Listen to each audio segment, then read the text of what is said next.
Ces signatures marquent la finalisation des négociations entre l'État de Côte d'Ivoire et l'entreprise belge Sea Invest pour la modernisation et l'extension du terminal minéralier du port autonome d'Abidjan.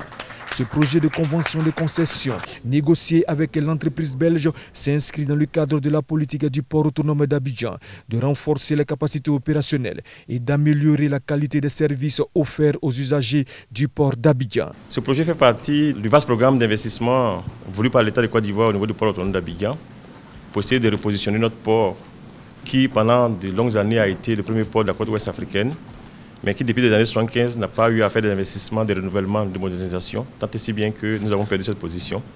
Ces investissements visent donc à repositionner durablement notre port comme premier port de la côte ouest africaine, mais non seulement, on veut être aussi un principal port de la façade atlantique de l'Afrique. Nous allons signer un contrat pour l'approfondissement des quais actuels qui permettra de faire rentrer des bateaux d'un tirant d'eau de 12 mètres au lieu de 9 mètres, 9 mètres 30, ce qui veut dire que des bateaux de 50 à 60 000 tonnes vont pouvoir entrer dans ce port. Comptez sur nous, nous sommes là pour investir.